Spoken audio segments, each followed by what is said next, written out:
특정 지역에서 특정 정당만을 주로 지지하는 성향은 우리나라에서 주로 동서 지역 대결로 나타나곤 했습니다. 지난 세 차례 대선의 투표 결과를 볼까요?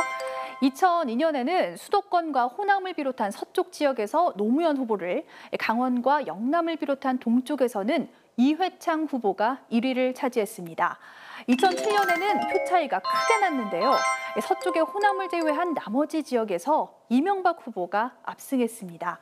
또 지난 19대 대선에서는 박근혜 후보가 서울과 호남을 제외한 곳에서 우세를 보이면서 당선됐습니다. 지금 보시는 그래프는 유권자를 권역별 인구 비례에 맞춰서 설명하고 있는데요.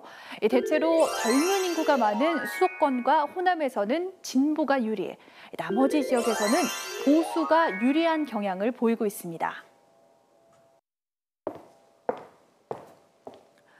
우리나라를 6개 큰 권역으로 나눴을 때 인구 기준 덩어리가 가장 큰 곳이 수도권입니다. 다음이 부산, 울산, 경남인데요.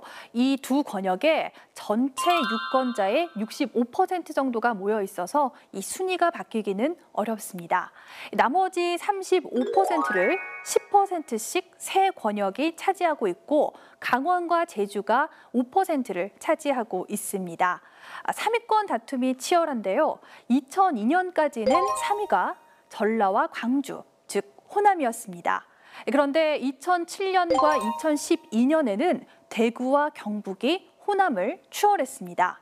그리고 올해 대선에서는 처음으로 충청이 3위를 차지했는데요. TK 지역 인구는 줄어든 반면 세종시가 생기는 등 충청권 인구가 늘어난 겁니다. 충청 지역 유권자는 선거에서 캐스팅 보트 역할을 하는 걸로 알려져 있죠. 게다가 이번 대선 후보 중에는 특별히 충청권에 연고가 있는 사람도 없습니다. 이런 요인들이 이번 대선에서 지역 구도를 약화할 가능성으로 떠오르고 있는데요. 이미 지난 총선에서 지역주의 벽이 허물어지는 모습이 나타나기도 했습니다.